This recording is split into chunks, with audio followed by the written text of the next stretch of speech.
So stats are out for the month of November, and as we are closing in on the end of 2023, let's go through some of the details that are important to note as we get into the new year. I'm Michael Ouzas. I'm a realtor in the Greater Toronto area, and if you ever wanted to book in a call with me, click on that first link in the description down below, and I'd love to hear your thoughts on these numbers as we go through the video. Let's start with the Greater Toronto area market stats. Average price year over year, it says it's up 0.3% across the board. Number of listings up 40%, which is a significant jump from 2022, an even bigger jump from 2021. And total sales, one of the lowest we have seen in years and years, basically decades. 4,200 sales, down 6% from last year, which was one of the ultra low November sales months on record. Just under 4 months of inventory across the board, putting us into a balanced market when it comes to all property types.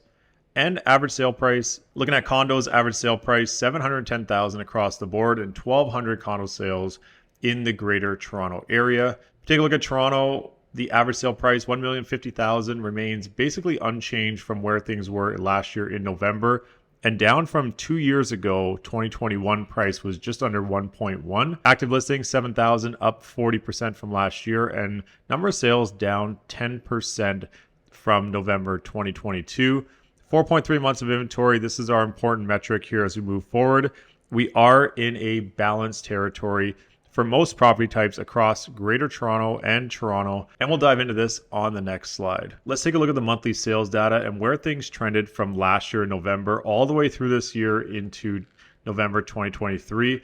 November 2023, one of the lowest, or actually the lowest sales we have seen in 22 years, back to 2000 and 2001. We haven't seen a month of sales that low since then. For November 2022 was also a slow month, even though it's only 6% below where it was last year. We're down about 40% from the norm of the amount of sales that happen in November typically. Active listings well above where things were last year, and the highest we've seen other than October of this year at just under 17,000. Months of inventory, 4 months, and this is our key metric when it comes to measuring prices, because this is the absorption rate of how many properties are getting purchased as we go along. Last year at this time, we were looking at 2.6 months of inventory, which is still quite a seller's market. As we went through February this year and they held those rates at the end of January, the inventory got snapped up rather quickly. We even went down to as low as 1.3 months of inventory in May, which puts us into an ultra seller's market. And the price went up to almost 1.2 million, which is a big jump from where things were in November last year,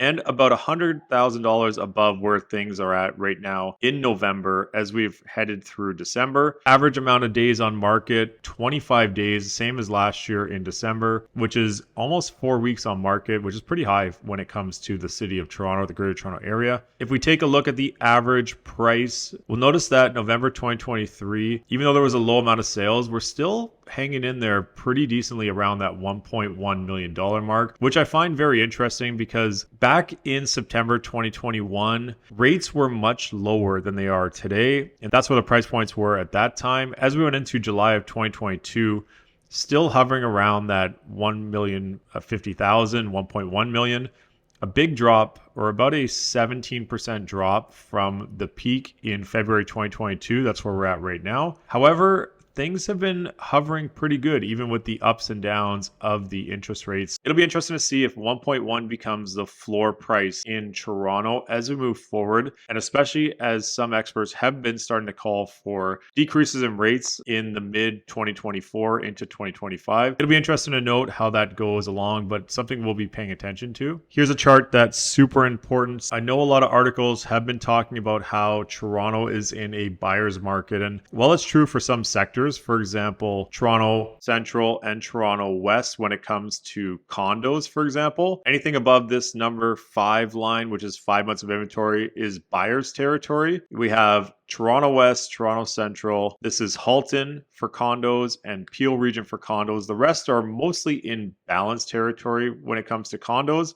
That being said, for semi-rows and towns, really only the Toronto Central is in a balanced territory. In and around that 3 months of inventory puts the rest of the areas in seller territory, trending into balance. I would say if it's close to 3, it's pretty much balanced. That being said, if you're looking for a detached house in, for example, the Toronto East, think beaches, and I've talked about this in another video, still in that seller's market when it comes to houses in the beaches. 3 months of inventory for Toronto West detached properties and Toronto Central detached, in and around that 4 months of inventory, which presents a pretty balanced market. There are over 1,300 active listings for condos in Toronto Central, so think Toronto CO1, CO8, and only about 200 sales, so just about 6.5 months of inventory for specifically Toronto CO1, CO8 for the month of November. 75% of those either tenanted or vacant, which would put them pretty much in the investment properties on the market for sale currently. I found this chart super important, and these last two charts are from Urbanation, and they take their data from the Toronto Real Estate Board, an amazing dissection of the data. 10% increase in pricing for Toronto Central detached homes from a year-over-year change. That's the highest we've seen in any sector. But then we also saw Toronto East semi-rows and towns up about 5% year-over-year for the month of November, which is also an interesting stat. Same thing with Toronto West semi-rows and towns.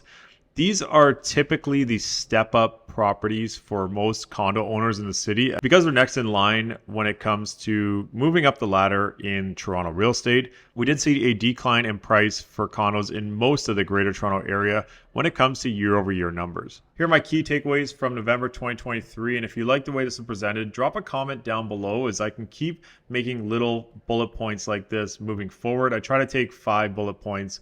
And the one that stands out the most, fixed rates have been trending down as of late. Bond rates have been dropping by about 100 basis points, and we've seen fixed rates trending downwards, which is super important to watch because as the summer went along, bond rates did hit their peak that they've seen in a while, which brought the fixed rates up in line with the variable rate. Now that fixed rates have been trending downwards, we may see a little more activity in the market moving forward into the new year. Prices across the board mostly down compared to November of 2022 in all asset types. Not every property type is in a buyer's market, as just mentioned, and also mentioned record low sales for a month of November since 2001. It's been a long time since we've seen that low of sales. Rental demand still slow here in the city, could be due to 4 or 5 new buildings that have started to release units for lease. That being said, November and December are generally slow months for the rental market. So if you are looking for a rental or to get into the rental market, November, December, January are typically quite good when it comes to getting a good price on a rental property. I would say you're looking at about a $400 to $600 discount in pricing if you're looking for a rental now compared to the peak months of this year. The last note about the rental demand is that the great properties, the cool lofts or anything like that are still in pretty high demand even in today's market.